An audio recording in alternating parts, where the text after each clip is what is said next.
ചെങ്ങന്നൂർ ഉപതെരഞ്ഞെടുപ്പിൽ സജി ചെറിയാൻ ഉൾപ്പെടെ 3 മുന്നണി സ്ഥാനാർത്ഥികളുടെയും നാമനിർദ്ദേശ പത്രികകൾ സ്വീകരിച്ചു. സ്വതന്ത്ര സ്ഥാനാർത്ഥി സേലം പത്മരാജന്റെ പത്രിക തള്ളി. കൂടുതൽ വിവരങ്ങളുമായി ഷാജഹാൻ ചേരുന്നു. ഷാജഹാൻ, വിശദാംശങ്ങൾ. രേഷ്മ, രാവിലെ 11 മണിയോടുകൂടിയാണ് മുഖ്യ വരണാധികാരിയുടെ ഓഫീസിൽ പത്രികാ നിരീക്ഷണം നടന്നത്. സൂക്ഷ്മ പരിശോധനയിൽ ഒരു പത്രിക മാത്രമാണ് തള്ളിയത്. തമിഴ്നാട് സ്വദേശി സേലം പത്മരാജന്റെ പത്രിക തള്ളി. മതിയായ രേഖകളില്ലാത്തതിന്റെ പേരിലാണ് ഈ പത്രിക തള്ളിയത്. അതോടൊപ്പം പത്രിക സമർപ്പിച്ച ഘട്ടമനുസരിച്ചായിരുന്നു പരിശോധന നടന്നത്. ആദ്യം വിജയകുമാറിന്റെയും അതിനുശേഷം NDA സ്ഥാനാർത്ഥിയുടെയും പത്രികയുടെ പരിശോധനയാണ് നടന്നത്. ഈ 2 പത്രികകളുടെ പരിശോധനയും പൂർത്തീകരിച്ചു, നോമിനേഷൻ അംഗീകരിച്ചു. അതിനുശേഷം ഇടതുപക്ഷ സ്ഥാനാർത്ഥിയുടെ പത്രികയാണ് അംഗീകരിക്കാനായി എത്തിയത്. ആ സമയം UDF-ഉം LDF-ഉം കൂടി ആരോപണങ്ങൾ ഉന്നയിച്ചിരുന്നു. മതിയായ രേഖകളില്ലെന്നും അതല്ല തെറ്റായ വിവരങ്ങളാണ് നൽകിയിരിക്കുന്ന തുടങ്ങിയ ആരോപണങ്ങളാണ് NDA NDAയുടെ പ്രതിനിധികളും അതോടൊപ്പം തന്നെ UDF-ന്റെ പ്രതിനിധികളും ആരോപണമായി മുന്നോട്ട് വെച്ചത്. ഈ 2 ആരോപണങ്ങളും തള്ളിക്കൊണ്ട് മുഖ്യ ഭരണാധികാരി പത്രിക സ്വീകരിക്കുകയായിരുന്നു. പത്രിക തള്ളാൻ മതിയായ രേഖകൾ ഇതിനുള്ളിൽ ഇല്ല, അല്ലെങ്കിൽ ഇവരുടെ ആരോപണത്തിൽ ഇല്ല എന്നുള്ളതാണ് കഴമ്പില്ലാത്ത ആരോപണമെന്ന് ചൂണ്ടിക്കാട്ടിയായിരുന്നു പത്രിക സ്വീകരിച്ചത്. ഇതോടെ 24 പത്രികകളാണ് ഈ തെരഞ്ഞെടുപ്പിൽ ഇപ്പോൾ മുഖ്യ ഭരണാധികാരി സ്വീകരിച്ചിരിക്കുന്നത്. തിങ്കളാഴ്ചയാണ് പത്രിക പിൻവലിക്കാനുള്ള അവസാന ദിവസം. അതിനുശേഷം വളരെ സജീവമായിട്ടുള്ള പ്രവർത്തനങ്ങളായിരിക്കും മണ്ഡലത്തിൽ നടക്കുക. ഇപ്പോൾ തന്നെ LDF സ്ഥാനാർത്ഥിയുടെ 2ാം ഘട്ട പ്രചരണ പരിപാടികൾ ആരംഭിച്ചിരിക്കുന്നു. ആദ്യ ഭവന സന്ദർശനം പരിപാടികൾ 3 ഘട്ടം അത് പൂർത്തീകരിച്ചിരുന്നു. ഇപ്പോൾ 3 ഘട്ടങ്ങളിലായി നടക്കുന്ന വാഹന പ്രചരണ ജാഥയുടെ 2ാം ഘട്ടമാണ് ഉദ്ഘാടനം നടക്കുന്നത്. അതോടൊപ്പം തന്നെ UDF സ്ഥാനാർത്ഥിയുടെയും NDA സ്ഥാനാർത്ഥിയുടെയും പ്രചരണങ്ങളും സംസ്ഥാന നേതാക്കളും ഒക്കെ തന്നെ ചെങ്ങന്നൂരിൽ ക്യാമ്പ് ചെയ്ത് വരികയാണ്. ശരി ഷാജഹാൻ. ചെങ്ങന്നൂർ ഉപതെരഞ്ഞെടുപ്പിൽ സജി ചെറിയാൻ ഉൾപ്പെടെ 3 സ്ഥാനാർത്ഥികളുടെയും നാമനിർദ്ദേശ പത്രികകൾ സ്വീകരിച്ചു. സ്വതന്ത്ര സ്ഥാനാർത്ഥി സേലം പത്മരാജന്റെ പത്രിക തള്ളി. വിവരങ്ങളാണ് ഷാജഹാൻ നൽകിയത്. ചെങ്ങന്നൂർ ഉപതെരഞ്ഞെടുപ്പിലെ നിലപാട് തീരുമാനിക്കാൻ Kerala Congress M steering committee യോഗം ഇന്ന് കോട്ടയത്ത് ചേരും. അതേസമയം ചെങ്ങന്നൂർ ഉപതെരഞ്ഞെടുപ്പിൽ തീരുമാനം ഏകാഭിപ്രായത്തോടു കൂടിയായിരിക്കുമെന്നും ഇതുവരെ ഉയർന്ന എല്ലാ പ്രശ്നങ്ങളും ചർച്ച ചെയ്യുമെന്നും ജോസ് കെ മാണി പറഞ്ഞു. കൂടുതൽ വിവരങ്ങളുമായി പ്രശാന്ത് ചേരുന്നു. പ്രശാന്ത്, എപ്പോഴാണ് സ്റ്റിയറിംഗ് കമ്മിറ്റി യോഗം ആരംഭിക്കുന്നത്? മറ്റ് വിശദാംശങ്ങൾ എന്തൊക്കെയാണ്? ഒരു 3 മണിക്ക് ശേഷമാണ് സ്റ്റിയറിംഗ് കമ്മിറ്റി യോഗം ആരംഭിക്കുക. ഏതായാലും ലോക്സഭാ തെരഞ്ഞെടുപ്പിന് മുമ്പ് എത്രയും വേഗം മുന്നണി പ്രവേശനം സാധ്യമാക്കണമെന്നാണ് കേരള കോൺഗ്രസ് മാണി ഗ്രൂപ്പിന്റെ പൊതുവികാരം. അതിനാൽ തന്നെ മുന്നണികൾക്ക് എന്ന പോലെ കേരള കോൺഗ്രസിനെ സംബന്ധിച്ചും ഈ ഒരു തെരഞ്ഞെടുപ്പിന്റെ ഫലം നിർണായകമാണ്. ഈ സാഹചര്യത്തിൽ ഏതെങ്കിലും ഒരു മുന്നണിക്ക് പരസ്യ പിന്തുണ പ്രഖ്യാപിക്കേണ്ടതില്ല എന്നൊരു നിലപാടിലേക്കാണ്, അല്ലെങ്കിൽ ആ നിലപാടിലാണ് ഇപ്പോൾ കേരള കോൺഗ്രസിന്റെ സംഘടനയ്ക്കുള്ളിൽ തന്നെയുള്ള ഒരു മുൻതൂക്കം. അതുകൊണ്ട് തന്നെ പരസ്യ പ്രഖ്യാപനത്തിൽ നിൽക്കാതെ തെരഞ്ഞെടുപ്പോട്ട് നീങ്ങാനാണ് നേതൃത്വം തീരുമാനങ്ങൾ എടുത്തിരിക്കുന്നത്. എന്തായാലും ഒരു തീരുമാനമുണ്ടായാൽ അത് ഏക അഭിപ്രായത്തോടു കൂടി ആയിരിക്കുമെന്ന് ജോസ് കെ മാണി അല്പസമയം മുമ്പ് മാധ്യമപ്രവർത്തകരോട് വ്യക്തമാക്കിയിട്ടുണ്ട്. അതേസമയം കേരള കോൺഗ്രസ് M ആലപ്പുഴ ജില്ലാ പ്രസിഡന്റായിട്ടുള്ള ജേക്കബ് തോമസ് അരികുപുറം അടക്കം ചെങ്ങന്നൂരിൽ ഇടത് അനുകൂല മനോഭാവം പരസ്യമാക്കി നേരത്തെ രംഗത്ത് വന്നിരുന്നു. തീരുമാനമെടുക്കാൻ പ്രാദേശിക ഘടകത്തെ ചുമതലപ്പെടുത്തണം, അല്ലെങ്കിൽ പ്രാദേശിക ഘടകത്തെ അനുവദിക്കണമെന്ന ആവശ്യവും സംസ്ഥാന നേതൃത്വത്തിന് മുന്നിൽ വെച്ചിട്ടുണ്ട്. ഈ ഒരു സാഹചര്യത്തിൽ വിജയസാധ്യത ആർക്കെന്ന് വിലയിരുത്തി മനസാക്ഷി വോട്ടിലേക്കാണ് കേരള കോൺഗ്രസ് നീങ്ങാൻ സാധ്യത. ആ ഒരു സാധ്യതയും ഇപ്പോഴുണ്ടായിട്ടില്ല. അതായത് കോൺഗ്രസ് അടക്കമുള്ള കാര്യങ്ങൾ, കാരണം കേരള കോൺഗ്രസ് മനസാക്ഷി എന്നുള്ള ഒരു മനസാക്ഷിയോട്ടം തീരുമാനത്തിലേക്ക് പോയാൽ അത് UDF-ന്റെ നിലനിൽപ്പ് അങ്കലാപ്പിലാകുമെന്നുള്ള ആശങ്കയും UDF ക്യാമ്പിലുണ്ട് എന്ന് തന്നെയാണ് ഇന്നലെ KC ജോസഫിന്റെ വാക്കുകളിലും പ്രകടമായത്. അതായത് കെ മാണിക്ക് എപ്പോഴും മടങ്ങി വരാം, UDF-ലേക്ക് മടങ്ങി വരാനുള്ള സാഹചര്യമുണ്ട്, എന്ത് സാഹചര്യത്തിലും കോൺഗ്രസ് തയ്യാറാണെന്നും KC ജോസഫ് അടക്കമുള്ളവർ പറഞ്ഞു വെക്കുന്നു. എന്തായാലും ഇക്കാര്യങ്ങളെല്ലാം ഇന്ന് 3 മണിക്ക് ശേഷം ചേരുന്ന സ്റ്റിയറിംഗ് കമ്മിറ്റി യോഗത്തിൽ കേരള കോൺഗ്രസ് നേതൃത്വം ചർച്ച ചെയ്യും. ചെങ്ങന്നൂർ ഉപതെരഞ്ഞെടുപ്പിലെ നിലപാട് തീരുമാനിക്കാൻ Kerala Congress M steering committee യോഗം ഇന്ന് കോട്ടയത്ത് ചേരും. വിവരങ്ങളാണ് പ്രശാന്ത് നൽകിയത്. കർണാടകയിൽ നാളെ തെരഞ്ഞെടുപ്പിന്റെ പരസ്യ പ്രചരണം ഇന്നലെ അവസാനിച്ചതോടെ നിശബ്ദ പ്രചരണത്തിലാണ് പാർട്ടികൾ. 224 സീറ്റുകളിലേക്ക് നടക്കുന്ന തിരഞ്ഞെടുപ്പിൽ 5 കോടിയോളം വോട്ടർമാരാണ് ഉള്ളത്. VVPAT സംവിധാനം ഉപയോഗിക്കുന്ന തിരഞ്ഞെടുപ്പിന്റെ വോട്ടെണ്ണൽ മെയ് 15-ന് നടക്കും. ലോക്സഭാ തെരഞ്ഞെടുപ്പിന് മുന്നോടിയായുള്ള തെരഞ്ഞെടുപ്പ് ആയതിനാൽ ദേശീയ രാഷ്ട്രീയം ഏറെ ശ്രദ്ധയോടെയാണ് കർണാടക തിരഞ്ഞെടുപ്പ് നോക്കിക്കാണുന്നത്. ഭരണം നിലനിർത്താൻ കോൺഗ്രസും ഭരണം പിടിക്കാൻ BJP-യും JDS-ഉം പരിശ്രമിക്കുന്ന തിരഞ്ഞെടുപ്പിന് 3 മുന്നണികളും വലിയ പ്രചരണമാണ് സംഘടിപ്പിച്ചത്. ശ്രീരാമലു നടത്തിയ കൈക്കൂലി ഇടപാടുമായി ബന്ധപ്പെട്ട് കോൺഗ്രസ് തെരഞ്ഞെടുപ്പ് കമ്മീഷന് പരാതി നൽകി. ശ്രീരാമലുവിന്റെ സ്ഥാനാർത്ഥിത്വം റദ്ദാക്കണമെന്നും ഈ വിഷയത്തിൽ കേസ് രജിസ്റ്റർ ചെയ്ത് അന്വേഷണം ആരംഭിക്കണമെന്നുമാണ് കോൺഗ്രസ് ആവശ്യപ്പെട്ടിരിക്കുന്നത്. അതേസമയം തെളിവുകൾ പരിശോധിച്ചതിന് ശേഷം പ്രതികരിക്കാമെന്ന് ഇലക്ഷൻ കമ്മീഷൻ അറിയിച്ചു. മുതിർന്ന അഭിഭാഷകൻ കപിൽ സിബലിന്റെ നേതൃത്വത്തിലാണ് കോൺഗ്രസ് തെരഞ്ഞെടുപ്പ് കമ്മീഷന് പരാതി നൽകിയിരിക്കുന്നത്. മോത്തിൻലാൽ വോറ, മുകുൾ വാസ്നിക്, രൺദീപ് സുർജേവാല തുടങ്ങിയവരും സംഘത്തിലുണ്ടായിരുന്നു. പ്രധാനമായും 4 ആവശ്യങ്ങളാണ് കോൺഗ്രസ് തെരഞ്ഞെടുപ്പ് കമ്മീഷൻ നൽകിയ പരാതിയിൽ ഉന്നയിച്ചിരിക്കുന്നത്. ശ്രീരാമലുവിന്റെ സ്ഥാനാർത്ഥിത്വം റദ്ദാക്കണമെന്നും FIR രജിസ്റ്റർ ചെയ്ത് കേസെടുക്കണമെന്നും കപിൽ സിബൽ ആവശ്യപ്പെട്ടു. One, we said that on the basis of this video, a FIR should be registered against all those who are participating in these corrupt deals with the judiciary. He should be disqualified from contesting the election. BJPയുടെ നേതൃത്വത്തിലുള്ള 2 സ്വകാര്യ ചാനലുകൾ വഴിയും സാമൂഹ്യ മാധ്യമങ്ങൾ വഴിയും പ്രചരിക്കുന്ന മതവിദ്വേഷ വാർത്തകൾക്കെതിരെ നടപടിയെടുക്കണമെന്നും കോൺഗ്രസ് ആവശ്യപ്പെട്ടു. That such kind of promos and campaigns in the form of advertisement should not be allowed to be circulated on a channel which is controlled by the BJP. And also on the social media, what is being shown is the Congress flag along with the Pakistani flag. This itself is the worst form of communal campaigning that can happen in this country while the election process is on, and we've requested the Election Commission to ensure that this must be stopped immediately. എന്നാൽ തെളിവുകൾ പരിശോധനയ്ക്ക് ശേഷം പ്രതികരിക്കാമെന്ന് തെരഞ്ഞെടുപ്പ് commission അറിയിച്ചു. കർണാടക നിയമസഭാ തെരഞ്ഞെടുപ്പിന് മണിക്കൂറുകൾ മാത്രം ശേഷിക്കുകയാണ് BJP നേതാവും മുഖ്യമന്ത്രി സിദ്ധരാമയ്യയുടെ എതിർ സ്ഥാനാർത്ഥിയുമായ ശ്രീരാമലുവിന്റെ കൈക്കൂലി ഇടപാട് സംബന്ധിച്ച ഒളിക്യാമറ വീഡിയോ പുറത്തു വന്നിരിക്കുന്നത്. ഗനി കുംഭകോണത്തിൽ ആരോപണ വിധേയരായ റെഡ്ഡി സഹോദരന്മാർക്ക് അനുകൂലമായി വിധി പുറപ്പെടുവിക്കാൻ മുൻ സുപ്രീം കോടതി ചീഫ് ജസ്റ്റിസിന്റെ അടുത്ത ബന്ധുവിന് 160 കോടി രൂപ വാഗ്ദാനം ചെയ്യുന്ന ദൃശ്യങ്ങളാണ് ഒരു കന്നഡ ചാനൽ പുറത്തുവിട്ടിരിക്കുന്നത്. News bureau, Delhi. കർണാടക തെരഞ്ഞെടുപ്പിന് മണിക്കൂറുകൾ മാത്രം ബാക്കി നിൽക്കെ തെരഞ്ഞെടുപ്പ് കമ്മീഷന്റെ പ്രവർത്തനങ്ങൾക്കെതിരെ വ്യാപക ആക്ഷേപം. പിടികൂടിയ 10,000-ഓളം ID കാർഡ് വ്യാജമല്ലെന്ന് പറഞ്ഞ കമ്മീഷൻ ഇതേ കേസിൽ MLA ഉൾപ്പെടെ 14 പേർക്കെതിരെ കേസെടുത്താണ് പുതിയ വിവാദം സൃഷ്ടിച്ചത്. കർണാടക തെരഞ്ഞെടുപ്പ് നാളെ നടക്കാനിരിക്കെ തെരഞ്ഞെടുപ്പ് കമ്മീഷന്റെ പ്രവർത്തനങ്ങളിൽ വ്യാപക ആക്ഷേപം ഉയരുകയാണ്. മെയ് 8-ന് കർണാടകയിലെ രാജരാജേശ്വരി മണ്ഡലത്തിൽ നിന്നും 10,000-ഓളം വ്യാജ ID കാർഡ് പിടികൂടിയതായി തെരഞ്ഞെടുപ്പ് കമ്മീഷൻ അതേ ദിവസം രാത്രി തന്നെ വാർത്താസമ്മേളനം നടത്തി അറിയിച്ചിരുന്നു. കോൺഗ്രസിന്റെ രാജരാജേശ്വരി MLA മുനിരത്നയുടെ സുഹൃത്തിന്റെ ഫ്ളാറ്റിൽ നിന്നായിരുന്നു ID കാർഡുകൾ പിടികൂടിയത്. ഇതിനെ തുടർന്ന് BJP കോൺഗ്രസിനെതിരായി തെരഞ്ഞെടുപ്പ് പ്രചരണത്തിന് വ്യാജ ID കാർഡ് പിടികൂടിയ സംഭവം ഉപയോഗിച്ചിരുന്നു. എന്നാൽ തൊട്ടടുത്ത ദിവസം തെരഞ്ഞെടുപ്പ് കമ്മീഷണർ സഞ്ജീവ് കുമാർ വീണ്ടും വാർത്താസമ്മേളനം നടത്തിയപ്പോൾ പിടിച്ചെടുത്ത കാർഡുകൾ വ്യാജമല്ലെന്ന് പ്രസ്താവന നടത്തി. എന്നാൽ ഒടുവിൽ പിടിച്ചെടുത്തത് വ്യാജ കാർഡുകളല്ലെന്ന് കമ്മീഷൻ തന്നെ പറഞ്ഞ സംഭവത്തിൽ 14 പേർക്കെതിരെ പോലീസ് കേസെടുത്തിരിക്കുകയാണ്. തെരഞ്ഞെടുപ്പ് കമ്മീഷന്റെ പ്രാഥമിക അന്വേഷണ റിപ്പോർട്ട് സമർപ്പിച്ചതിന് പിന്നാലെയാണ് MLA മുനിരത്ന ഉൾപ്പെടെ 14 പേർക്കെതിരെ കേസെടുത്തത്.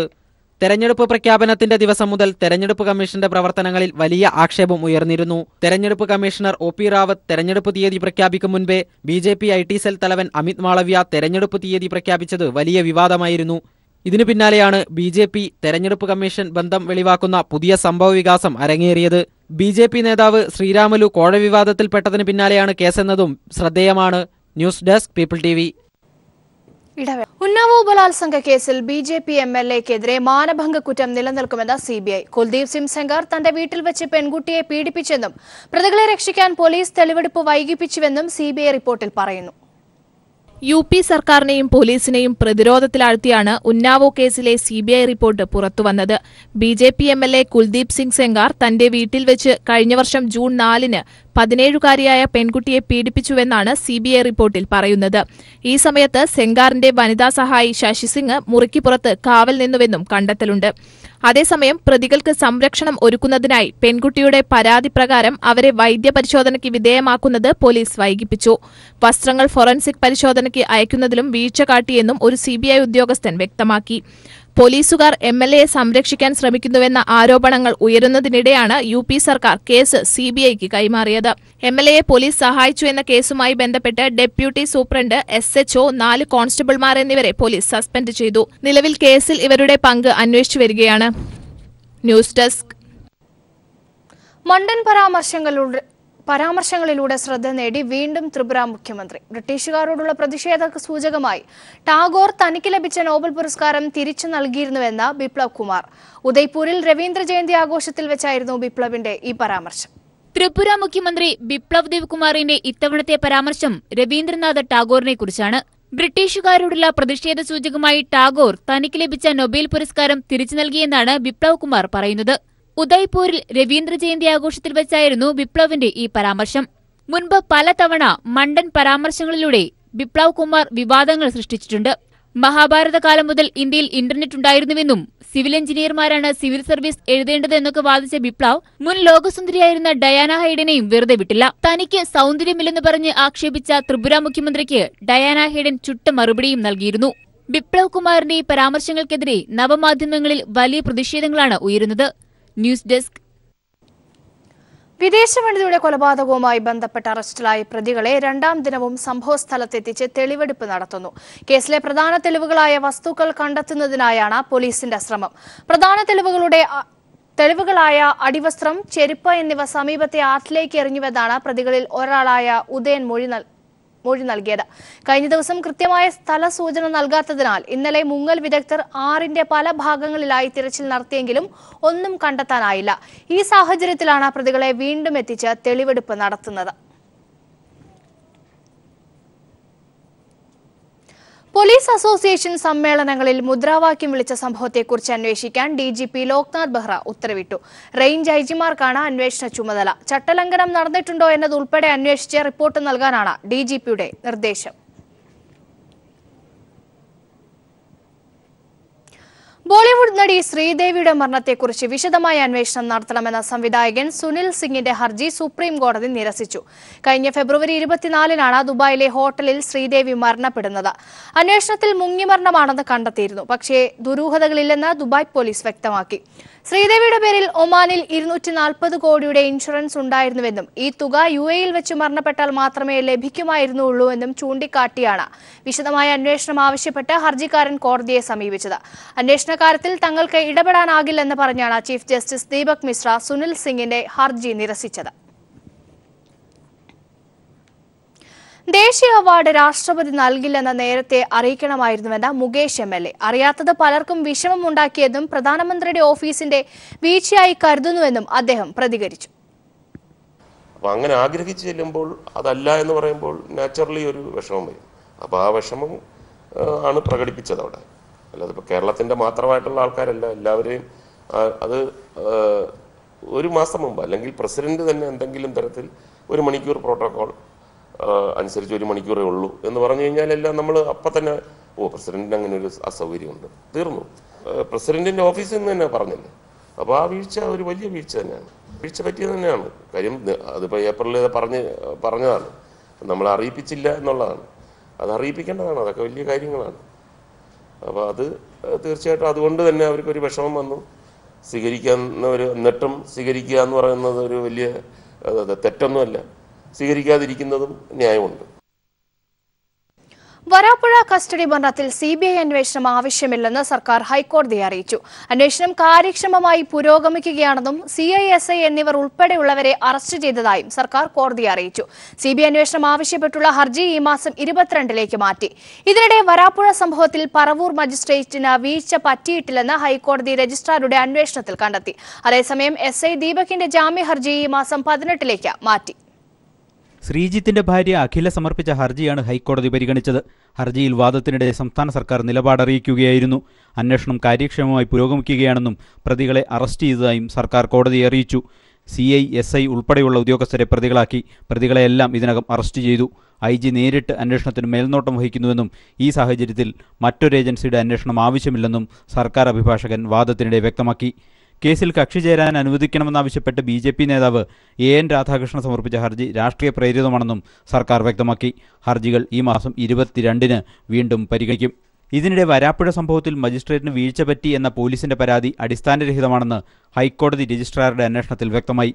പ്രതികളെ ഹാജരാക്കിയിട്ടും മജിസ്ട്രേറ്റ് റിമാൻഡ് ചെയ്തില്ലെന്ന പരാതി അടിസ്ഥാനരഹിതമാണെന്നാണ് ഹൈക്കോടതിയുടെ കണ്ടെത്തൽ. പോലീസ് മജിസ്ട്രേറ്റ് മുന്നിൽ ശ്രീജിത്തിനെ ഹാജരാക്കിയിട്ടില്ല. മജിസ്ട്രേറ്റിനെ ഫോണിൽ വിളിക്കുക മാത്രമാണ് ചെയ്തത്.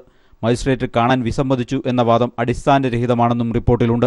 പരാതി ഉയർന്നതിനു പിന്നാലെ പറവൂർ മജിസ്ട്രേറ്റിനെ ഹൈക്കോടതി ഞാറക്കലിലേക്ക് മാറ്റിയിരുന്നു. News bureau, Kochi.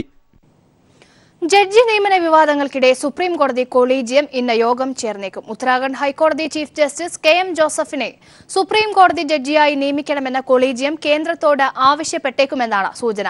KM ജോസഫിന്റെ പേര് വീണ്ടും ശുപാർശ ചെയ്യണമെന്ന് മുതിർന്ന ജഡ്ജിമാർ കഴിഞ്ഞ ദിവസം ചീഫ് ജസ്റ്റിസിനോട് ആവശ്യപ്പെട്ടിരുന്നു.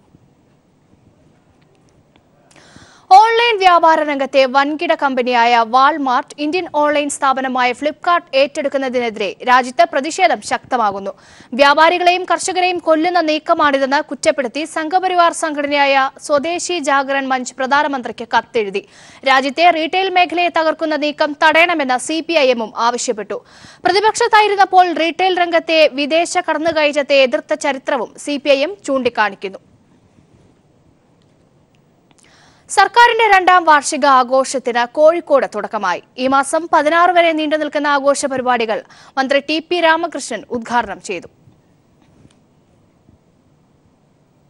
ജീർണിച്ച രാഷ്ട്രീയ സംസ്കാരത്തിൽ നിന്നും മോചിപ്പിച്ച് കേരളത്തിന്റെ സാംസ്കാരിക തനിമ തിരിച്ചുപിടിക്കാൻ കഴിഞ്ഞു എന്നതാണ് 2 വർഷത്തെ ഇടതുഭരണത്തിന്റെ പ്രധാന നേട്ടമെന്ന് മുഖ്യമന്ത്രി പിണറായി വിജയൻ പറഞ്ഞു.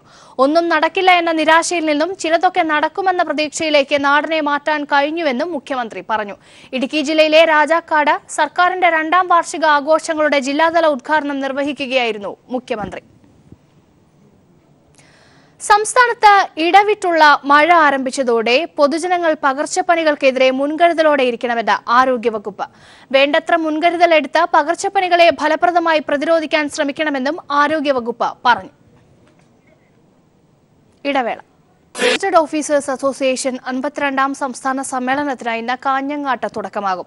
വൈകിട്ട് 4-ന് അഖിലേന്ത്യാ Kisan Sabha general secretary doctor Ashok ധവളെ പ്രതിനിധി സമ്മേളനം ഉദ്ഘാടനം ചെയ്യും. നാളെ വൈകിട്ട് 5-ന് ചേരുന്ന പൊതുസമ്മേളനം മുഖ്യമന്ത്രി പിണറായി വിജയനും ഉദ്ഘാടനം ചെയ്യും.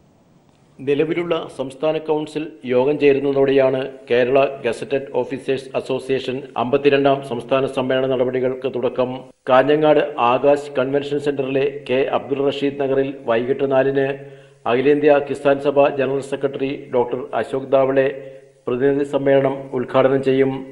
P. കരുണാകരൻ MPയും വിവിധ സർവീസ് ട്രേഡ് യൂണിയൻ സംഘടനാ നേതാക്കളും ആശംസാ പ്രസംഗം നടത്തും. ഞായറാഴ്ച ഉച്ചവരെ പ്രതിനിധി സമ്മേളനം തുടരും. തുടർന്ന് സർവീസിൽ നിന്ന് പിരിയുന്ന നേതാക്കൾക്ക് യാത്രയയപ്പ് സമ്മേളനം നടക്കും. വൈകിട്ട് 4-ന് പ്രകടനവും തുടർന്ന് പുതിയകോട്ടയിലെ TR ചന്ദ്രദത്ത് നഗറിൽ പൊതുസമ്മേളനവും ചേരും. മുഖ്യമന്ത്രി പിണറായി വിജയൻ വൈകിട്ട് 5-ന് പൊതുസമ്മേളനം ഉദ്ഘാടനം ചെയ്യും. ഇത് 2ാം തവണയാണ് KGOA സംസ്ഥാന സമ്മേളനത്തിന് കാഞ്ഞങ്ങാട് നഗരം വേദിയാകുന്നത്. സമ്മേളനത്തിന്റെ ഭാഗമായി ചരിത്രചിത്ര പ്രദർശനവും സാംസ്കാരിക സമ്മേളനവും സംഘടിപ്പിച്ചു. News bureau, Kasaragod. People impact തട്ടിപ്പിനിരയായി UAE-യിലെ ഫുജേറയിൽ കുടുങ്ങിക്കിടക്കുന്ന മലയാളികൾ തിരിച്ചെത്തി. പീപ്പിൾ TVയിൽ വാർത്ത വന്നതിനെ തുടർന്നാണ് കമ്പനി ഇവരെ നാട്ടിലേക്ക് തിരികെ അയച്ചത്. വീട്ടുകാരും നാട്ടുകാരും അടങ്ങുന്ന വൻ ജനാവലിയായിരുന്നു ഇവരെ സ്വീകരിക്കാനായി തിരുവനന്തപുരം വിമാനത്താവളത്തിൽ എത്തിയത്. തങ്ങൾക്കും പാട്ടിന് റോയൽറ്റി നൽകണമെന്ന ആവശ്യത്തിൽ ഉറച്ച് ഗായകരുടെ സംഘടന 2012-ലെ പകർപ്പവകാശ ഭേദഗതി നിയമപ്രകാരം ഗാനങ്ങൾക്കുള്ള റോയൽറ്റി നൽകിയില്ലെങ്കിൽ നിയമ നടപടി സ്വീകരിക്കാനാണ് ഗായകരുടെ തീരുമാനം. ഗായകരുടെ ദേശീയ സംഘടനയായ ഇസ്രയുടെ യോഗം കൊച്ചിയിൽ ചേർന്നു. കുട്ടികളോട് ചിരിച്ചും സംവദിച്ചും ലോകോത്തര താരം ബ്രെറ്റ്ലി നടക്കാവ് സ്കൂളിലെ കുട്ടികളുടെ മനം കവർന്നു. ക്രിക്കറ്റ് ബാറ്റുകളിൽ തന്റെ കയ്യൊപ്പ് പകർന്ന് ക്രിക്കറ്റ് സംശയങ്ങൾക്ക് മറുപടി പറഞ്ഞാണ് ബ്രെറ്റ്ലി സ്കൂളിൽ നിന്നും പടിയിറങ്ങിയത്. 1500 കലാകാരികൾ അണിനിരുന്ന മെഗാ ഒപ്പന അവതരിപ്പിച്ച കണ്ണൂർ സിറ്റി മാപ്പിള ബേ തുറമുഖം കലാലോകത്തിന് നെറുകയിൽ. ഗിന്നസ് റെക്കോർഡ് ലക്ഷ്യം വെച്ച് നടന്ന ഒപ്പനയിൽ മണവാട്ടിയായി അരങ്ങിലെത്തിയത് കണ്ണൂർ ജില്ലാ പഞ്ചായത്ത് വൈസ് പ്രസിഡന്റ് PP ദിവ്യ. അറക്കൽ രാജവംശത്തിന്റെ കഥ പറയുന്ന ഒപ്പനപ്പാട്ടിന്റെ ഈണത്തിനൊപ്പമാണ് മൊഞ്ചത്തികൾ ചുവടുവെച്ചത്. രാജ്യത്തെ എല്ലാ ജനാധിപത്യ വ്യവസ്ഥകളെയും തകർക്കപ്പെടുന്ന സാഹചര്യമാണ് നിലവിലുള്ളതെന്ന് CPM general secretary Sitaram Yechury. സാമ്പത്തിക ചൂഷണവും വർഗീയ വേർതിരിവും വിദേശ നയങ്ങളിലെ സമ്മർദ്ദവും രാജ്യത്തെ പ്രതിസന്ധിയിലാക്കുന്നുണ്ടെന്നും അദ്ദേഹം കൂട്ടിച്ചേർത്തു. ഇന്ത്യയിലും ഏഷ്യയിലുമുള്ള മാർക്സിസത്തിന്റെ പ്രാധാന്യമെന്ന വിഷയത്തിൽ ദില്ലിയിൽ സംസാരിക്കുകയായിരുന്നു യെച്ചൂരി. പാലക്കാട് കളക്ട്രേറ്റിൽ ദുരന്ത നിവാരണ ശേഷി തെളിയിച്ച് അഗ്നിരക്ഷാസേന. കളക്ട്രേറ്റിനകത്ത് തീപിടുത്തമുണ്ടായ സാഹചര്യം കൃത്രിമമായി സൃഷ്ടിച്ചായിരുന്നു അഗ്നിശമന സേനയുടെ സുരക്ഷാ പ്രകടനം. വിവിധ വകുപ്പുകളുമായി സഹകരിച്ചാണ് അഗ്നിശമന സേന മോക്ക് ഡ്രിൽ സംഘടിപ്പിച്ചത്. Malabar gold and diamonds brides of India season 6-ലെ ബി സോൺ ലക്കി ഡ്രോ നറുക്കെടുപ്പ് കോഴിക്കോട് മലബാർ ഗോൾഡ് ഷോറൂമിൽ നടന്നു. സീസണിലെ ആദ്യ നറുക്കെടുപ്പിൽ കോഴിക്കോട്, മലപ്പുറം ജില്ലകളിൽ നിന്നുള്ള 22 ദമ്പതികളാണ് വിജയികളായത്. Singapore, Dubai, Malaysia, Hong Kong, Bali എന്നിവിടങ്ങളിലേക്കുള്ള ഹണിമൂൺ പാക്കേജാണ് വിജയികൾക്കുള്ള സമ്മാനം. വ്യത്യസ്ത സോണുകളായി തിരിച്ചുള്ള നറുക്കെടുപ്പിൽ ഈ സീസണിൽ 1000 ദമ്പതികൾക്ക് ഹണിമൂൺ പാക്കേജുകൾ സമ്മാനമായി ലഭിക്കും.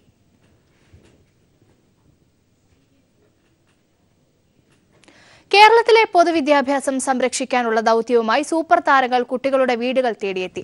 കണ്ണൂർ ജില്ലാ പഞ്ചായത്ത് നടപ്പാക്കുന്ന തിരികെ തിരുമുറ്റത്തേക്ക് എന്ന പദ്ധതിയുടെ പ്രചാരകരായാണ് ഫുട്ബോൾ താരം CK വിനീതും മികച്ച ബാലതാരത്തിനുള്ള സംസ്ഥാന അവാർഡ് നേടിയ മാസ്റ്റർ അഭിനന്ദും എത്തിയത്.